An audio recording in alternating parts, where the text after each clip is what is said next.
takut sama temanmu yang berkata fanatik lu. Don't fear them. It's your future, not theirs. Masa depanmu bukan masa depannya mereka.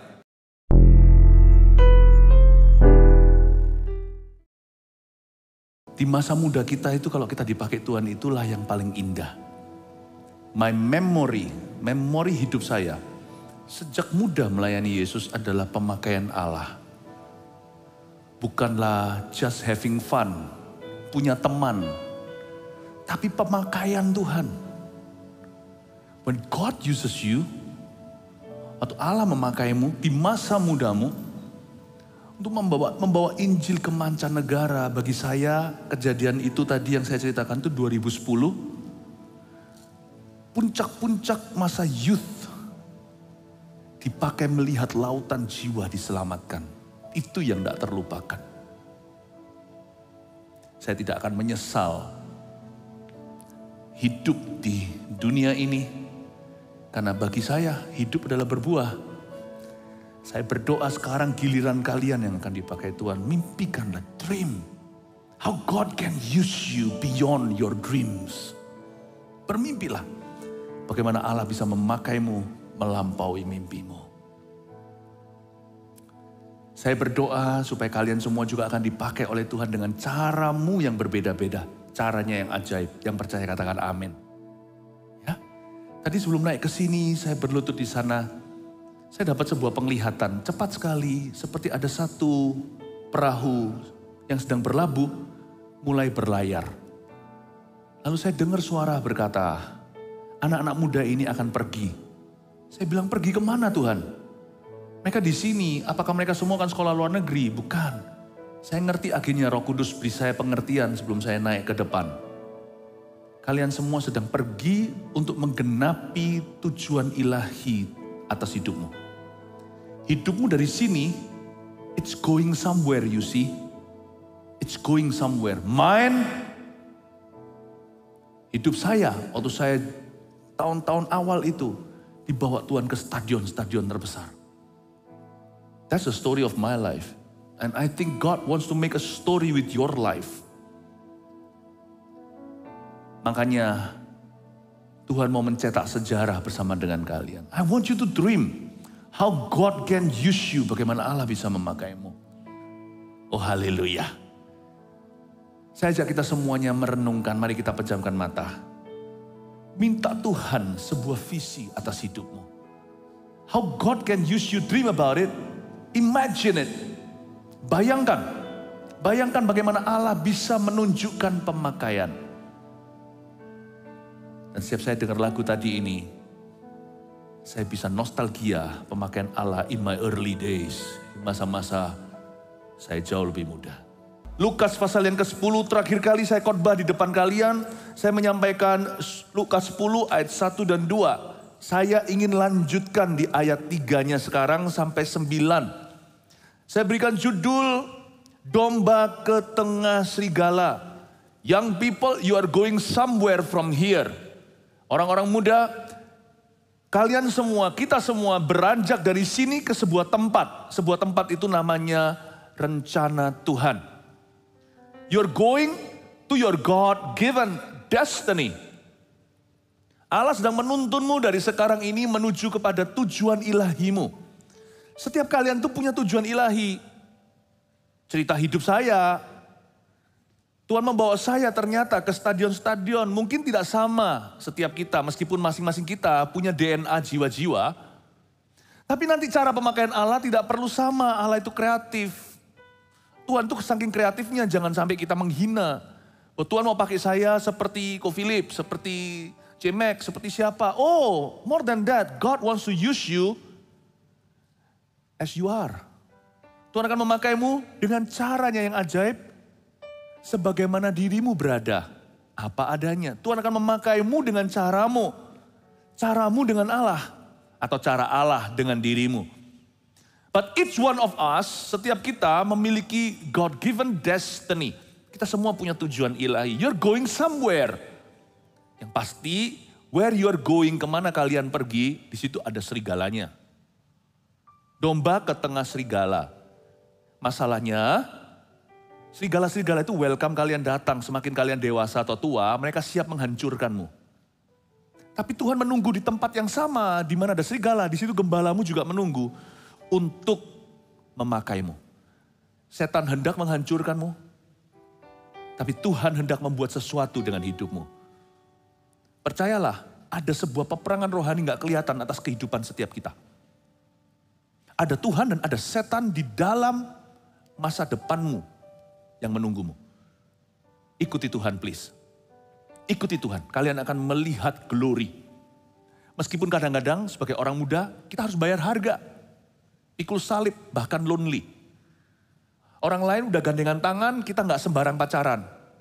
Dunia berkata rugi lu, ngapain ikut Yesus tapi kita tetap setia. Tapi ujungnya mahkota, sedangkan mereka kepahitan, kehancuran, perselingkuhan. Kita jangan mau ikut-ikutan. Memang lebarlah jalan menuju maut, tapi sempitlah jalan menuju kemuliaan. Tempuhlah itu, ikut Yesus. Jangan terima apa yang ditawarkan setan, kelihatan bagus di depan. Reklamenya luar biasa, tapi produk aslinya gak seberapa. Yesus tuh begini, Yesus memberitahu kepada kita semua harganya di depan. Nah kalau kita bayar itu, ujungnya itu kemuliaan.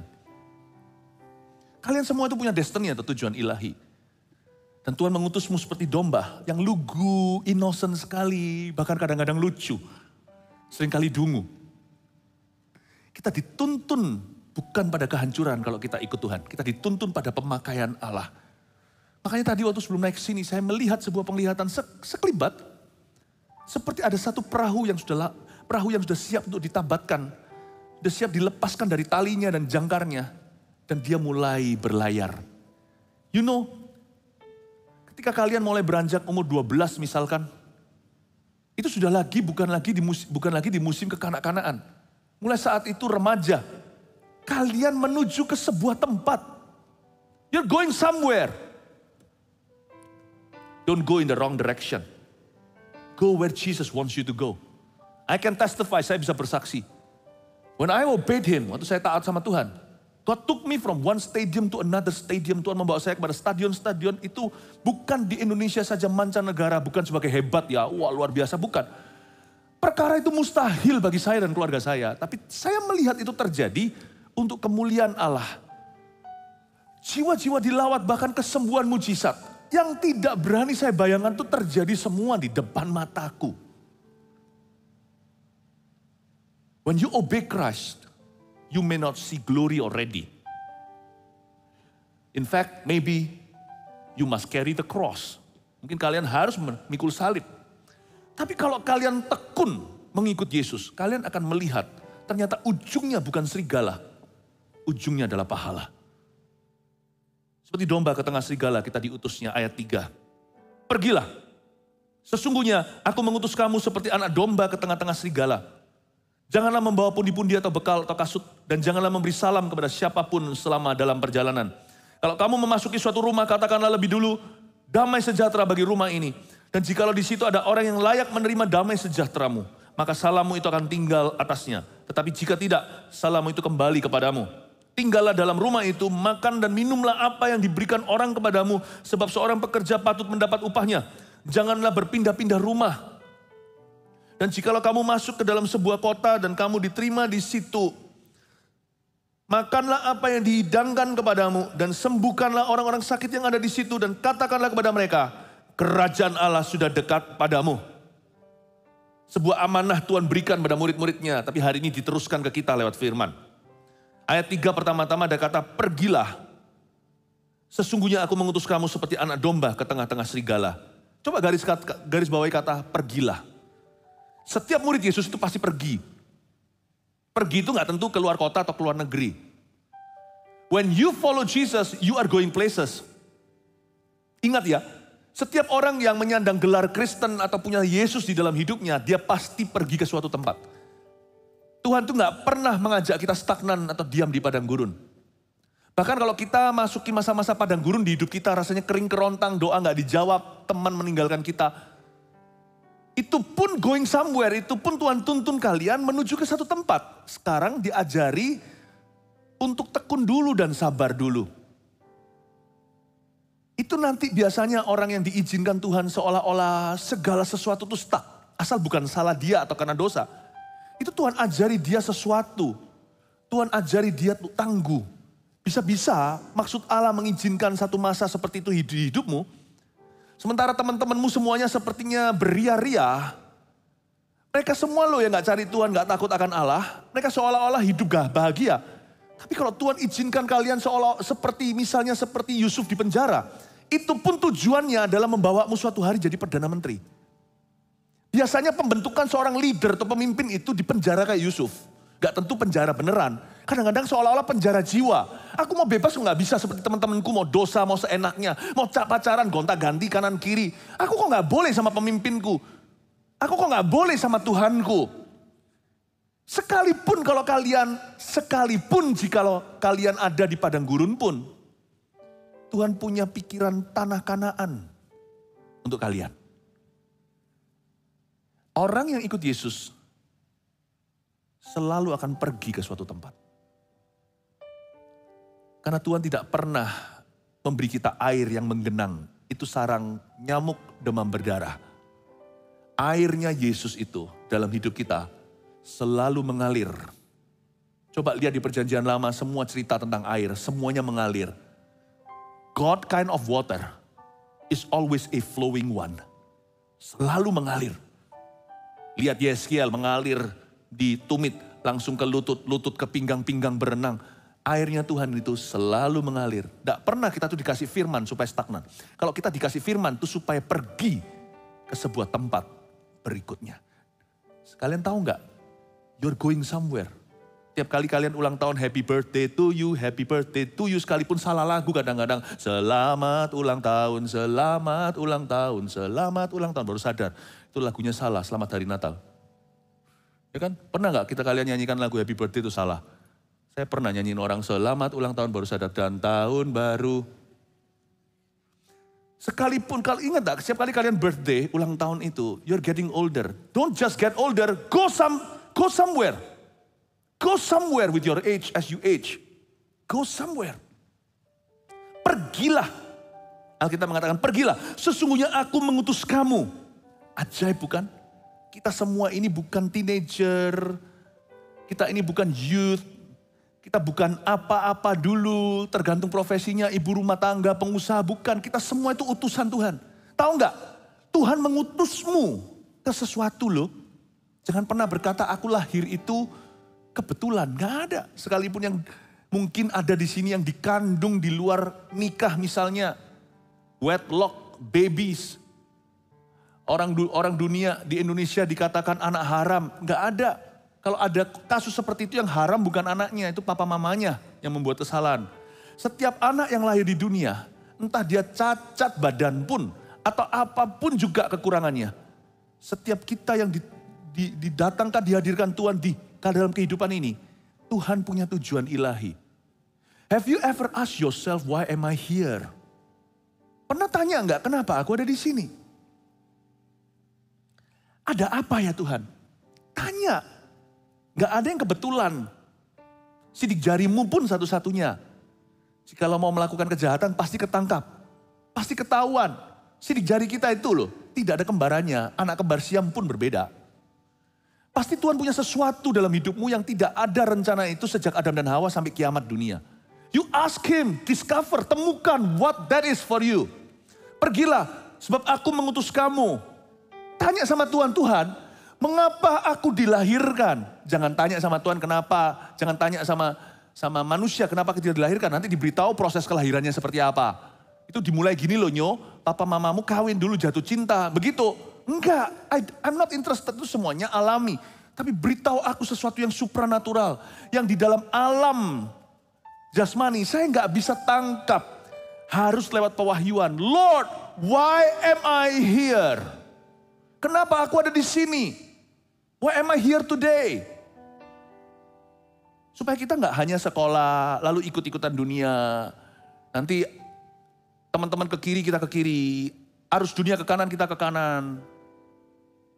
Tahu nggak suatu hari waktu kita mati, semua yang kita ikuti atau mengikuti kita, nggak mengikuti kita atau kita bisa ikuti dia. Kita akan berdiri sendiri di hadapan tahta, dikatakan di Wahyu 20-an. Kita akan berdiri memberi pertanggungjawaban kepada Dia yang menciptakan kita. You know that you come from Him, you go back to Him. Jangan pengangguran. Kita semua itu datang dari Dia. Waktu di kandungan pun, kita ditenung sendirian.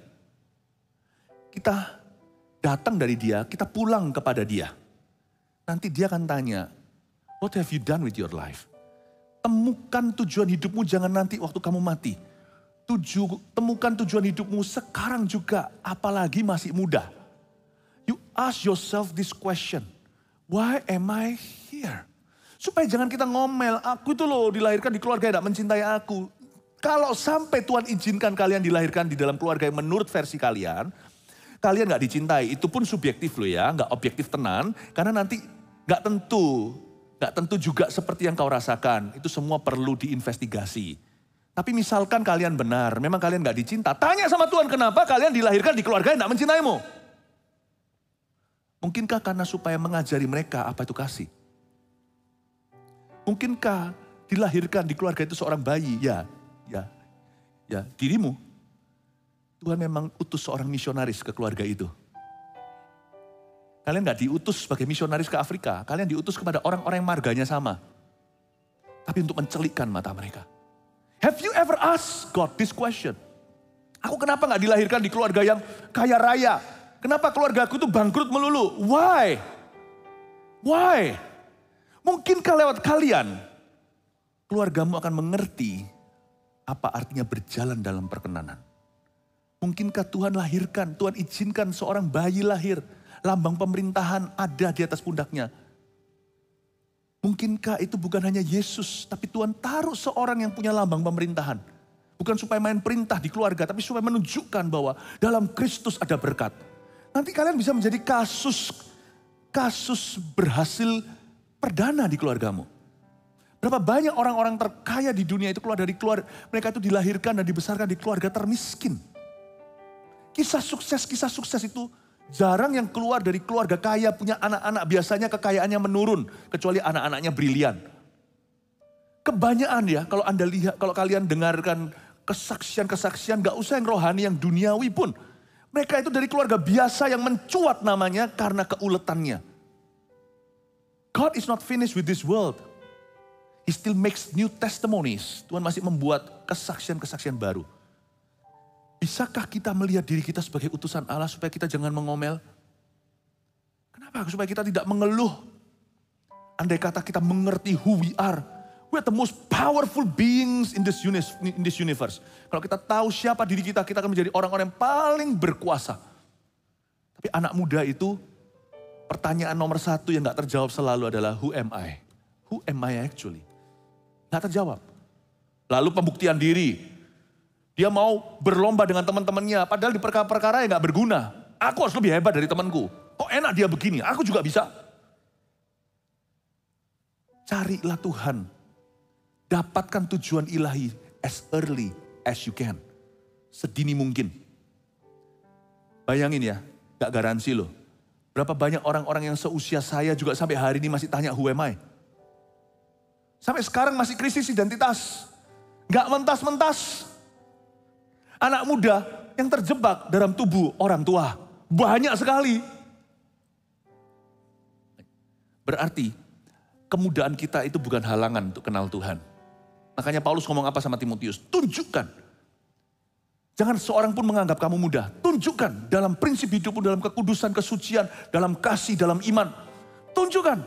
Tuhan juga bilang yang sama Yeremia. Jangan bilang kamu masih muda. Kamu kuangkat menjadi nabi bagi bangsa-bangsa. Kepada siapa kamu kuutus, kamu pergi ke situ. Jangan gentar supaya jangan ku gentarkan di hadapan mereka. What a powerful word. Yeremia mungkin usianya waktu itu masih belasan. Timotius apalagi itu masih baby face dia. Masa muda tidak sama sekali menjadi halangan. Samuel contohnya, malah masa kecil tuh Samuel.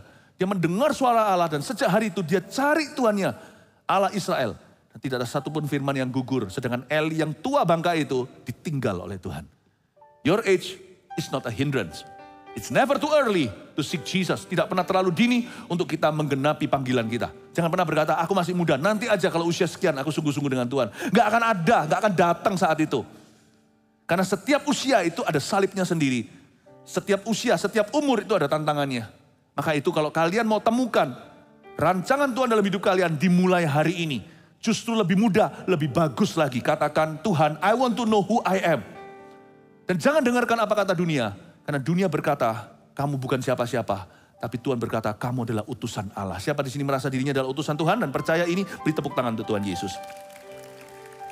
Pergilah, sesungguhnya aku mengutus kamu seperti anak domba ke tengah-tengah serigala. Seperti anak domba ke tengah-tengah serigala. Seperti anak domba, seperti anak domba. Garis bawahi kata seperti anak domba. Kita itu loh, mesti terus bercermin dengan ini. Aku anak domba, aku anak domba, aku anak domba. Sifat kita itu selalu anak domba. Sampai kapanpun ada satu status yang Tuhan sudah lockdown dalam hidup kita. Identitas kita gak berubah, berapapun usianya. Bahwa kita adalah anak dombanya Tuhan. Anak domba. Setiap kita itu anak domba. Kemana-mana bawa kata-kata ini, aku ini anaknya Yesus. Aku ini anaknya Yesus. Ada lagu sekolah minggu zaman dulu lagu-lagu sekolah minggunya, lagu-lagu anak kecil di gereja itu sangat-sangat sederhana. Menurut saya sekarang jauh lebih difasilitasi. Coba lihat ya, album kita, Eagle Kids.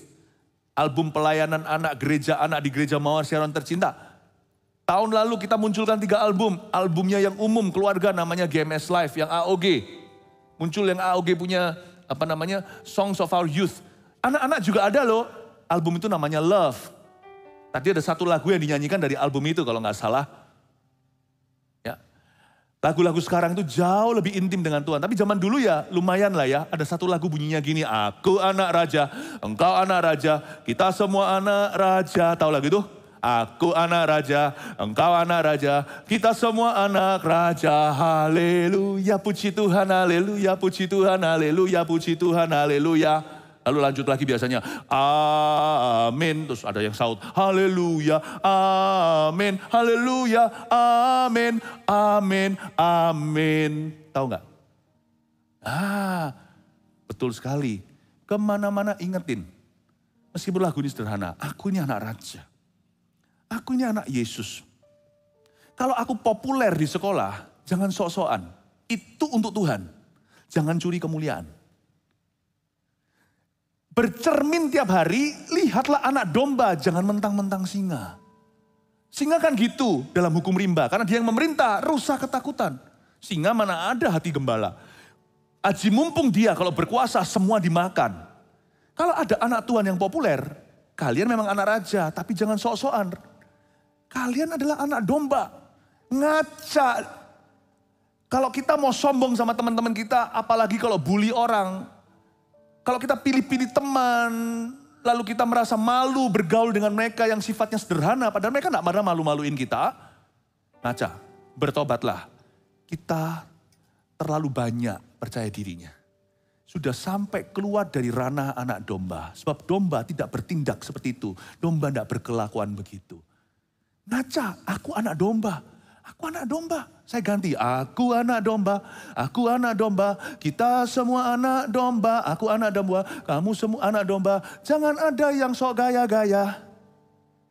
Haleluya, puji Tuhan, haleluya. Itu lagu bisa diganti-ganti waktu masih kecil, anak-anak saya, supaya anti evolusi dari kecil kan, saya tahu nanti mungkin siapa tahu kurikulum bahkan di Indonesia ikut-ikutan, puji Tuhan sampai sekarang belum. Saya ganti. Dari kecil mereka ketawa-ketawa, aku bukan monyet, aku bukan monyet, aku bukan monyet. Lalu anak saya masih kecil, saya bukan begini-gini, aku bukan monyet, aku bukan monyet, aku bukan monyet gitu ya. Jadi mereka dari dulu kecilnya gak pernah tahu lagu itu Aku Anak Raja. Dia selalu nyanyi aku bukan monyet. Lagu itu bisa diganti, aku anak domba, engkau anak domba, kita semua anak domba. Jangan ada yang gaya. Kalau kita diberi Tuhan kuasa, itu untuk Tuhan. Kalau kita dikasih pengaruh, kita adalah OSIS-nya misalnya, itu pasti supaya kita bisa tuntun orang kepada Tuhan, pada kebenaran, pada gereja. Kalau kita menjadi anak yang paling pintar di sekolah, bukan supaya kita gaya. Kalau kita paling dikasih Tuhan tampang, cantik misalnya, atau dikasih tampang cakep, ganteng sekali. Ya, ganteng dulu, ganteng sekarang berubah-ubah. Zaman dulu waktu saya masih kecil, ganteng itu yang kasar-kasar gitu loh mukanya, yang brewok-brewok begitu, yang Dulu ada papan rokok, papan reklame rokok waktu saya masih kecil itu yang apa itu? Wah, yang cowboy begitu itu, wah itu yang ganteng-ganteng. Sekarang beda, yang mulus-mulus itu yang ganteng. Yang Lee Min Ho, Ho Chi Minh Ta. Ya, yang kayak gitu, beda-beda. Kalau kalian dikasih tampang ganteng dan cakep, bukan supaya kalian sombong. Karena kalian anak domba. Anak domba jangan bertindak gaya serigala. Jangan bertindak gaya singa. Anak domba harus mawas diri. Tapi kalau kita adalah sisi yang dibully, jangan kita itu rendah diri. Mau orang bilang, ih kamu kutu buku, kamu nerd, kamu... Atau ih orang kok begitu, mungkin kita mungkin ada sedikit yang bibirnya agak miring, seolah-olah sumbing. Wah jadikan cibiran, orang itu... Jahat loh, saya pernah rasain dibully kayak gitu. Dibully pukul tuh lebih enak daripada secara verbal. Karena itu membunuh karakter seseorang. Saya kecilnya kan kaki saya itu kecil. Seperti polio gitu, kan pakai sepatu besi. Dan saya dari kecil itu panggilannya macam-macam. Hei kamu cacat. Saya pindah Taiwan juga sama. Ternyata anak di seluruh dunia sama kejamnya. Kalau tanpa Tuhan. Sampai di sana saya nggak bisa matematika karena waktu itu otak saya itu disetrum di rumah sakit karena saya itu sakit syaraf. Waktu di Indonesia kenapa saya dipindah itu karena saya hampir disekolahkan di sekolah berkebutuhan khusus. Sampai di situ tahu nggak nickname saya berubah kalau di Indonesia dipanggil si lumpuh, si cacat, cacat. Sampai di Taiwan saya dipanggil si sakwa. Setuan bahasa Chinese-nya, si bodoh, idiot. Itu panggilan saya waktu kecil. I know how painful that was. How painful it was. Tapi mama saya memberitahu, nggak apa-apa, kamu mau dibilang sakwa, kamu mau dibilang lumpuh cacat, kamu anak mama papa. Puji syukur pada Tuhan saya punya orang tua yang booster, saya punya gambar diri. Meskipun bukan iman, karena waktu itu keluarga saya belum di dalam Tuhan. Tapi saya tetap tidak mengalami breakthrough di dalam hati, karena hanya Roh Kudus yang bisa. Hanya firman, selama itu hanya positive thinking, itu hanya sebatas. Makanya dulu saya suka berkelahi sama orang. Karena saya tidak kenaan, karena dari kecil saya dibully. Saya ingat waktu saya setelah kelas 2, saya dibully loh. Hancur-hancur dibully sama guru juga, karena gak bisa bahasa Indonesia, pulang dari Taiwan, saya berbahasa Mandarin. Digebukin sama teman-teman di sini. Digebukin. Lalu habis itu dibully sama guru, nilai saya anjlok. Tapi pada waktu saya mulai kelas 3 ke atas, saya mulai juara 1. Juara umum, juara 1. Tak tunjukin. Saya marah. Nah ini namanya bukan breakthrough. Papa mama berusaha, tapi hati saya gak ada yang angkat kepahitan itu kecuali Roh Kudus. Lalu saya mulai berkelahi dengan orang. Makanya saya suka berantem sama orang dulu. Dikit-dikit gak kena. Karena tersinggungan. Hari ini kalau saya ketemu kasus yang sama, saya tidak akan hanya bilang sama dia, oh kamu tuh orang baik, kamu peduli amat. Enggak, saya akan beritahu sama dia, apapun orang lain bilang, kamu adalah anak raja. Kamu adalah anak domba. Kamu adalah anak Tuhan. Ingat ya kalian, orang mau bilang apa aja, bilang sama diri sendiri jangan sakit hati. Aku ini anaknya Yesus. Peduli amat dunia menolak aku. Aku ini anaknya Tuhan. Di atas sana ada seseorang yang bukan cuma cinta sama saya. Tapi dia punya rencana hebat atas aku. Sekarang saya ngerti. Positive word aja gak cukup. Papa mama saya berusaha tapi belum punya firman. Firman saja yang bisa mengubahkan. Andai kata waktu saya seumuran kalian atau lebih kecil. Saya kenal firman pasti beda hasilnya. Saya gak perlu mengalami masa-masa berantem sama orang. Pembuktian diri. Saya pasti sudah melayani Tuhan sejak usia-usia dini. Tapi gak bisa. Umur 18 tahun saya baru bertobat dan terima Yesus. Itu pun setelah 3 kali hampir bunuh diri. Berapa kali hampir bunuh orang. Andai kata ada orang yang membawa Injil ke saya. Seperti hari ini Injil dibawa ke kalian. Hari ini pelayananku tidak secetek ini, tidak sedangkal ini.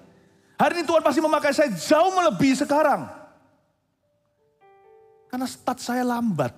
Umur 18. Coba lihat kemarin pada waktu saya adakan pertemuan di sini dengan volunteer Eagle Kids.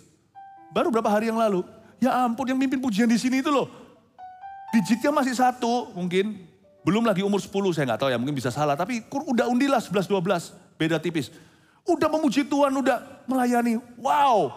Gak usah lewatin neraka dulu untuk masuk surga, paham maksudnya.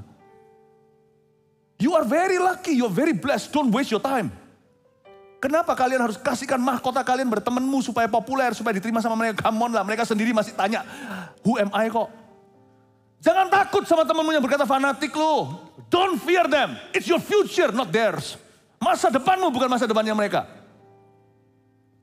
Kalau saya bisa mencuri tak curi tahun-tahunmu ini, kalau bisa saya mulai dari umur 12.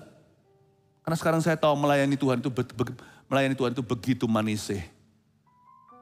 Ada satu lagu kan, melayani Tuhan itu selalu manisnya, itu lagu Ambon. Betul sekali loh. You know, you're very lucky, you're very blessed. Kalian masih teen. 16, 17, saya teen itu cuma tinggal 18 bertobat, itu baru tobat tuh kelepasan gak keruan, 40 hari kesurupan. Saya teen itu cuma pernah ngecap Yesus itu 1 tahun, yaitu 19. Lalu saya 20 sudah. Saya terlambat. Tapi Zakwa ini, setuan idiot ini, saya ke stadion. Karena saya anak domba. Karena saya tidak percaya Zakwa. Saya tidak percaya mereka katakan idiot. Saya kenal Yesus, saya ampuni mereka. Enggak cuma positive thinking. Lalu saya berkata, saya pompa diri saya di dalam, lalu saya balas mereka. Beda lagi. Karena sekarang saya pakai cara Yesus. Sejak ku terima Yesus, sesuatu terjadi. Saya ampuni mereka, sungguh-sungguh legawa loh. Saya bukan ampuni tapi masih gondok di hati. Enggak, saya ampuni mereka dan betul-betul lepas sampai kelepasan. Saya lepas pengampunan. Lalu Tuhan ubahkan. Ketika saya tidak percaya apa kata dunia. Apapun kata mereka, aku anak domba. Aku anak raja. Mulailah si idiot, si Zakwa ini mulai diubah sama Tuhan. Orang-orang semuanya gak ada yang percaya saya bisa menjadi sesuatu. Tuhan bawa saya melampaui orang-orang seusia saya. Saya beritahu bukan karena saya hebat, tapi karena saya percaya. Who do you believe? Who do you believe who you are? Do you believe what they say about you, or do you believe what he says about you? Dan what he says about you here, murid-murid diberitahu, pergilah, sesungguhnya aku mengutus kamu seperti anak domba ke tengah-tengah serigala. Mari kita ngaca ya, yang di atas jangan gaya. Ingatlah, kalau kalian diberikan talenta itu untuk Tuhan, itu untuk CG, untuk misi Yesus Kristus, untuk amanat agung, untuk jiwa-jiwa, untuk menyelamatkan mereka. Untuk menyelamatkan mereka. Saya bukan orang yang ganteng atau apa. Ganteng atau cakep itu relatif, saudara. Seperti yang saya katakan dulu gantengnya itu brewoan. Sekarang gantengnya itu yang mulus semuanya. Iya kan? Dulu yang wajahnya agak bolong-bolong itu zamannya papa mamamu. Itu yang cakep sekali. Wah ini macho man, ini kayak wah this is a rough man. Sekarang yang mulus-mulus bahkan yang bibirnya merah-merah yang laki-lakinya. Saya kok gak ngerti sampai sekarang itu ganteng itu definisinya apa. Wis bagi saya yang ganteng Yesus aja wis. Tapi saya juga bukan orang, tapi saya agak beda. Waktu saya pergi ke Taiwan pertama kali saya masih ingat. Pertama kali saya berdiri di Taiwan waktu itu umur 30-an. Lalu saya diperkenalkan. Orang-orang gak percaya, lu masa pendeta? Karena mereka tuh lucu. Di Taiwan itu ada tradisi, karena memang dari dulu pendeta-pendeta begitu. Pendeta itu harus, maaf ya nih kalau ada kemiripan tidak ada kesengajaan ya. Pendeta itu harus gendut, botak, pendek. Loh, saya kan tinggi, saya gak botak. Saya gak gendut. Jadi waktu itu jadi daya tarik tertentu. Makanya di Taiwan itu saya laku. Karena orang berkata itu ada pendeta. Saya masih ingat loh ya, ini saya ngomong gini agak malu, tapi kan kalian anak sendiri jadi saya boleh cerita apa adanya ya. Saya pas mau khotbah itu baru buka Alkitab, des gitu. Ada yang teriak dari belakang situ. Hoswayo! Nggak ngerti Chinese ya beruntunglah. Wih ganteng gitu loh. Ya sekarang udah menurun. Tapi waktu itu wah cakep gitu segalanya. Saya ingatkan, saya anak domba, saya ngaca. Kalau Tuhan bawa saya ke atas, jangan kita sok-sokan. Saya akan pakai apapun juga termasuk tampang. I will dress my best. Saya masih ingat istri saya itu selalu siapkan baju-bajunya waktu sesi A ini, sesi B ini. I want to dress my best, not to attract them to me. Bukan untuk sex appeal. Tapi supaya saya pakai ini untuk kemuliaan Tuhan.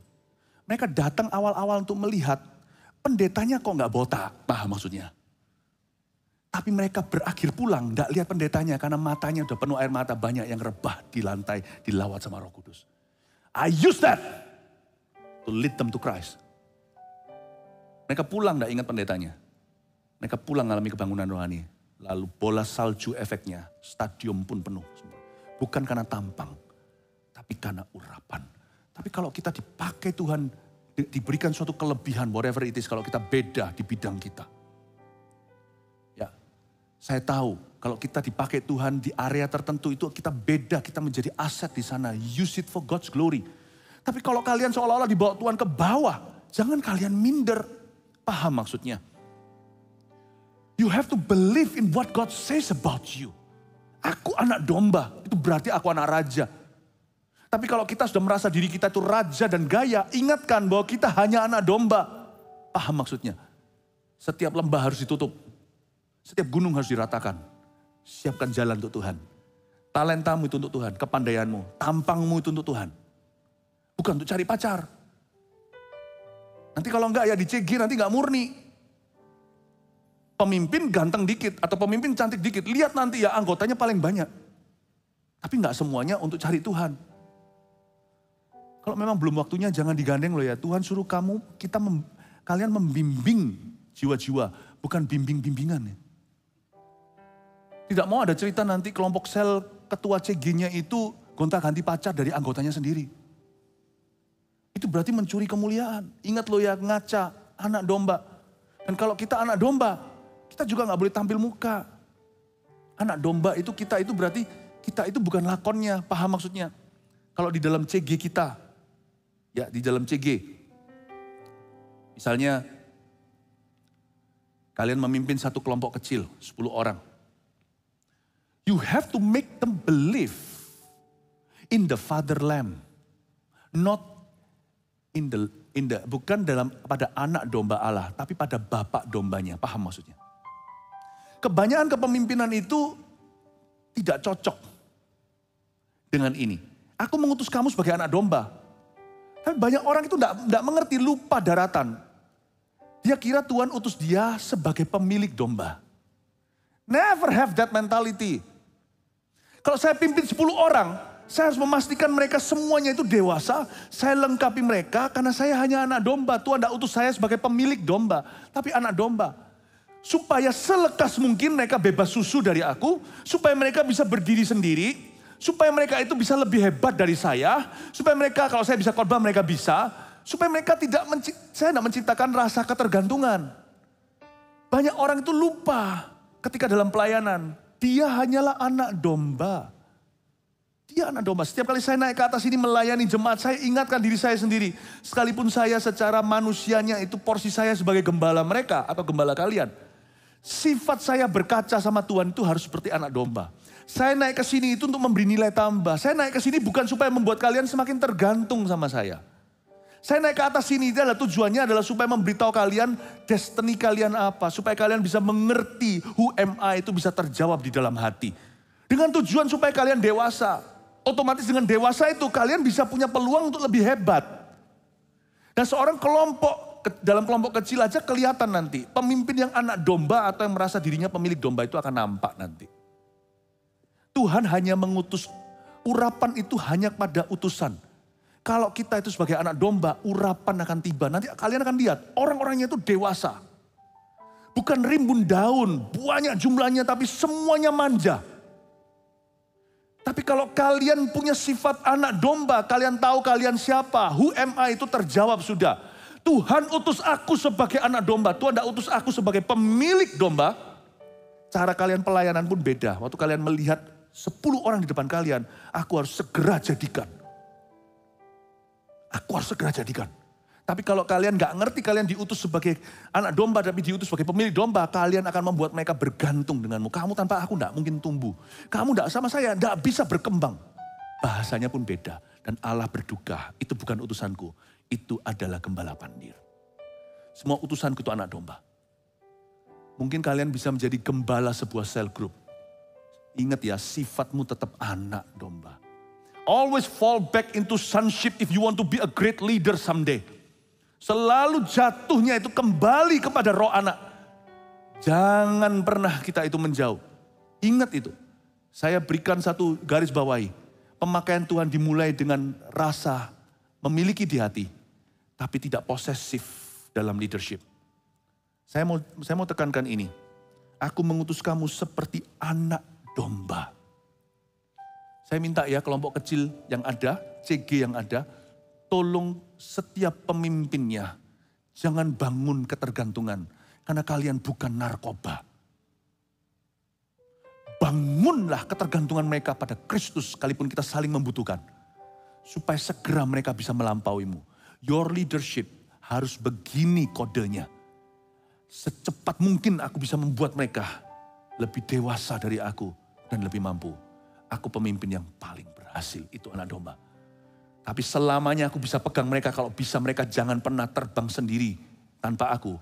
Berarti kalian adalah pemilik domba. Tuhan tidak mengutusmu, siapa yang mengangkatmu? Paham? Dalam anak muda membimbing anak muda itu banyak triknya. Tricky sekali. Karena anak muda itu masih tanya who am I, mau coba bimbing anak muda lain yang juga sama-sama tanya who am I. Kalau kalian tidak tahu dulu sebagai pemimpin who you are, bahaya nanti. Kalian akan pakai orang lain untuk membuktikan dirimu. Cepat-cepat harus mengerti, aku anak domba. Aku anak Tuhan dan Tuhan utus aku untuk menganakkan diri. Dan semua orang-orang yang dibawaku ini yang menyusu pada aku seolah-olah anak rohaniku. Aku harus cepat dewasakan mereka, bersama dengan aku juga harus sama-sama dewasa. Aku bukan pemilik domba, aku anak domba. Kalau kalian bisa seperti itu, Tuhan akan percayakan banyak orang muda di bawah kalian. Kalau tidak punya sifat seperti ini bahaya. Ceritanya mau membimbing saudara seiman, nanti bimbing-bimbingan. Dahulu kala pada waktu saya masih menjadi pemimpin sel group atau di Kanada, ada beberapa pemimpin-pemimpin yang lain. Yang gak enak adalah kalau di antara anak muda, nanti dombanya dipacari satu-satu. Cannot. Harga sebuah kepemimpinan adalah bisa-bisa orang lain pacaran dulu. Kalian terakhir. Tapi kalau kalian mau dipakai Tuhan, yaitu harga yang dibayar. Harga yang dibayar. Amin. Amin. Saya mau ngomong gini supaya kalian mengerti. Kalian itu diutus Tuhan ke tengah serigala, jadi harus hati-hati. Di dalam kalangan anak muda itu banyak serigalanya.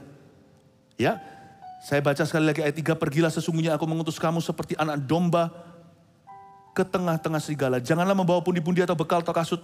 Dan janganlah memberi salam. Catat baik-baik ayat 4. Jangan membawa pundi-pundi atau bekal. Itu berarti Tuhan tidak suruh kita itu terlalu banyak. Tidak perlu terlalu banyak toolsnya. Dalam diri seorang anak muda yang dipakai Tuhan. Gampang. Just present your life. Tidak perlu pundi, tidak perlu bekal, tidak perlu kasut. Gak perlu ulahnya terlalu banyak. Yang penting di dalam diri kita itu, kita membawa. Kenapa sih Tuhan bilang kamu jangan bawa pundi, jangan bekal, jangan bawa kasut. Kamu gak usah bawa senjata. Tuhan ngomong gini sama murid-muridnya. Karena aku utus kamu ke tengah serigala, gak usah macam-macam. Tools atau alatmu itu sederhana. Mulutmu nyampaikan firman. Udah.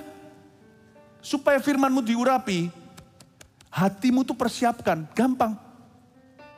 Nyampaikan firman juga gak perlu terlalu banyak caranya. Yang penting kontennya.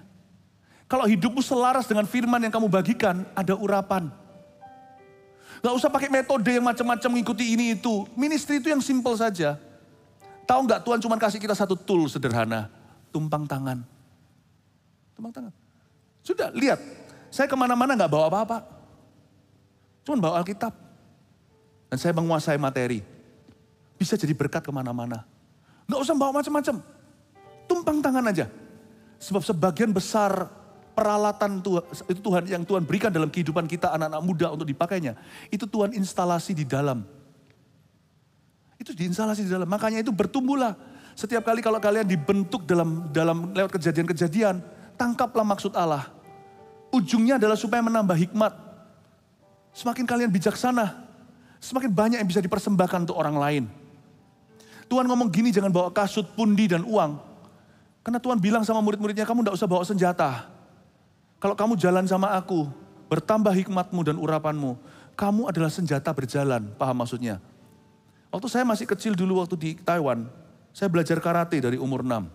Karate di situ itu, dalam bahasa Chinese-nya, Kong So Tao. Kong itu kosong, So itu tangan kosong. Tao itu ilmu, ilmu tangan kosong. Konsepnya waktu itu adalah, kamu gak perlu royo, gak perlu tongkat, gak perlu pedang. Kamu jalan kemana-mana, tangan telanjang. Di tempat-tempat gelap, karena kamu punya, sudah dibekali, badanmu ini adalah senjatamu. Tanganmu ini senjatamu. Kakimu itu senjatamu. Semua badan tubuhmu ini senjatamu. Namanya Kong So Tao. Setiap anak-anak Tuhan juga Kong So Tao. Bukan karate maksudnya. Setiap kalian itu gak usah banyak macam-macam programnya. Kalau kalian itu mengikut Tuhan, kalian itu senjata berjalan. Mengerti ya? Senjata berjalan. Gak usah ikut-ikutan ini. Kita bahkan gak perlu TikTok. Gak perlu ini itu. Media apa semuanya. Bawalah dirimu sendiri di hadapan Tuhan. Kemanapun kalian jalan membawa urapan. Nanti ada orang yang membutuhkan. Kalian gak perlu buka buku mana. Mungkin kadang-kadang kalian gak membawa Alkitab. Hikmatmu akan menolong orang. Semua itu di dalammu. Semua yang kau perlukan untuk misimu berhasil itu ada di dalammu. It's in you. It's in you. Makanya jangan cari pembenaran atau pembuktian diri di dalam diri orang lain. Whatever things that make you useful in the kingdom of God, apapun juga yang membuatmu dipakai oleh Allah, semua itu ada inside you. Kong So Tao. Gak perlu bawa apa-apa. Saya kemana-mana bawa Alkitab gini aja. Kalau saya berjalan dengan Tuhan, taruh saya di satu negara, ya, saya bawa Alkitab saja. Nanti makanan bisa beli, nyusul, baju juga, sikat gigi kalau lupa. Saya bawa Alkitab ini aja. That nation will revive. Because everything that nation needs to revive through me, apapun yang negara itu butuhkan untuk mengalami kebangunan rohani melalui pelayanan saya, semua ada di dalam saya. Paham maksud saya? Makanya itu anak muda kalau dibentuk Tuhan jangan ngelawan. Tuhan sedang nambahkan urapan. Karena kalianlah senjata Allah untuk berjalan. Kalian tidak butuh approval teman-temanmu. Butuh supaya mereka itu memberimu approval. Aku setuju. Kalian butuh dukungan dari yang lainnya. No need. When you walk with the Holy Spirit, you are a walking weapon. Amin. Amin. Jangan membawa pundi, bekal, atau kasut. Jangan memberi salam kepada siapapun selama dalam perjalanan. Ingat ya, anak-anak muda, untuk dipakai Tuhan. You believe it or not? If you've got faith in you. If you walk with the Holy Spirit. If you know who He is. Kalau kita kenal siapa Dia. Sungguhan. Kalau kita kenal siapa Dia. Asal kalian menjaga persekutuan dengan Roh Kudus dalam hatimu. Kemanapun kalian pergi akan dipakai sama Tuhan. Everywhere you go, God will use you. Kemanapun juga Tuhan akan memakaimu. Saya kasih contoh satu aja, saya tidak akan habiskan sampai 9 ayat. Suatu hari saya dan istri saya sampai di Hong Kong. Waktu di Hong Kong situ, ada orang, ada orang salah ngambil koper zaman dulu. Koper kami ketuker. Lah kalau ada koper nganggur di situ, koperku diambil, ya wis. Kalau gitu saya ambil koper yang orang ini nggak tahu punya siapa, ya nggak bisa begitu dong. Koper kami raib. Aduh Tuhan, gimana nih Tuhan? Alkitab saya ini ada di dalamnya. Saya bilang seperti ini, Tuhan. Aduh Tuhan, kita ini datang ke sini untuk urusan beberapa, ya pelayanan ya urusan bisnis waktu itu. Saya bilang seperti ini, Tuhan, koper hari ini nanti aku tidur pakai apa? Aku sikat gigi pakai apa? Aku makan pakai apa? Ya ada uang sih bisa beli. Tapi semua koper hilang itu hilang rasa aman. Roh Kudus ngajari saya sesuatu. Philip, semua yang kau butuhkan itu tidak ada satupun yang material. Semua yang kamu butuhkan sudah ada di dalam dirimu. Bertahun-tahun training atau pelatihanku atas dirimu telah memunculkan iman, memunculkan kasih, memunculkan kesabaran, ketekunan, hikmat, bijaksana, hubungan terbuka dengan Bapa. Kita bisa minta. Apalagi yang kurang? You actually don't need anything. When you walk with me, you only need the clothes you are wearing. Supaya jangan kita pergi jalan telanjang dong. You only need that. Dan juga you need the Bible sih. Alkitab tidak saya berhalakan, cuman saya sejak saat itu kapok-kapok saya tobat-tobat. Setiap kali saya bawa pergi ke luar negeri atau kemana-mana, Alkitab ini selalu ada di teng-teng tangan saya. Semua orang yang tahu saya, selalu saya bawa Alkitab di situ. Alkitab tidak pernah saya masukkan ke dalam luggage. untuk dimasukkan ke bagasi. Karena sejak pengalaman itu, saya hampir kehilangan Alkitab favorit saya. Bukan yang ini, Alkitab Saat Teduh pribadiku. Ya, Alkitab sebenarnya, bahkan Alkitab pun tidak dibutuhkan. Paham? Karena bukan saya hafal, tapi saya sudah hidup di dalam firman. Tapi Alkitab tetap saya butuhkan karena saya tidak pernah menguasainya, saya terus membacanya. Jadi satu-satunya buku barang material yang sangat berguna bagi saya, I cannot live without it, adalah Alkitab. Yang lainnya tambahan. Tak ceritain dia. Roh Kudus ngomong gitu sama saya. Tapi kan gak menyelesaikan masalah, koperku mana? Semua barang kita di dalam situ. Roh Kudus ngomong gini, semua yang kau butuhkan itu tidak ada di kopermu. Semua yang kau butuhkan sudah ada di dalam dirimu, di dalam hatimu. Maksudnya gimana Tuhan lah, gimana tapi praktisnya loh Tuhan. Nanti malam ini gimana Tuhan, bajunya, sepatunya, kaos kakinya. Tuhan bilang, semua itu bisa ditambahkan. Belajar untuk tidak dependent, tidak bergantung dengan apa-apa. Apa yang telah aku ajarkan? Iman, oke. Kamu beriman. Apa yang telah aku ajarkan? Minta sama Bapak. Oh, saya berdoa sederhana di airport, Tuhan, hamba minta, kembalikan koper itu temukan. Saya pergi ke Lost and Found, saya titipi dan beritahu, nanti kalau ada koper gini, koper saya hilang, ya ini tagnya. Untung saya simpan, tanda terima. Saya dan istri saya sampai ke hotel, nggak bawa apa-apa. Ringan, naik satu taksi, kelar, taksi biasa. Ya beli semua yang dibutuhkan sementara. Tapi kami beriman, sungguhan loh, malam dapat telepon dari airport. Kopernya diantar ke hotel akhirnya, ada orang ketukar koper. Dan dia ngambil koper kami, dikembalikan Lost and Found di airport, dikembalikan ke saya. Maksud saya apa? Look, I can ask God. I can ask God, koper itu kembali. Sekalipun tidak kembali, I can ask God untuk kirim orang, kirim piyama untuk saya hari itu. Saya tidak butuh apa-apa. I don't need anything. If I walk with Jesus. Orang muda belajar baggage free ya dalam hidup ini. Karena dalam hidupmu nanti semakin banyak barang dan benda. Hidupmu semakin kompleks, teman, perlu di-like segalanya. Make your life simply primitive. Jangan bawa kasut, jangan bawa pundi, jangan bawa uang. Just bring Jesus with you, uang akan datang, pundi akan diisi, bakulmu tidak akan terbengkelai. Amin. Kalau kalian mau dipakai Tuhan, you're going to a destiny where the wolves are. Pergi kepada sebuah tujuan di mana ada bahkan serigala-serigala menunggumu di sana. Listen to me very carefully. You have to walk as much as possible world free. Faithful. Lihat ya nanti ya, hidupmu akan dipenuhi dengan banyak hal. Sampai hari ini pun Tuhan ajari saya, Philip, aku telah menambahi padamu banyak hal. Jikalau harta bertambah-tambah, janganlah hatimu melekat padanya. You want to know? Panggilan saya sampai hari ini. Look at me. This is all I need. Semua yang lain ini hanyalah tambahan. As long as I'm with this, I'm with him. Apapun yang diambil akan dikembalikan. Jikalau tidak dikembalikan, Tuhan akan kembalikan. Listen to me anak muda, don't make your life complex. If you walk with Jesus, jangan takut apa-apa. Tuhan akan menyediakan segala sesuatu yang kamu perlukan. Pemakaian Tuhan atas hidupmu cuma satu. Jalan dengan Yesus. Semua yang kau butuhkan pasti akan disediakan.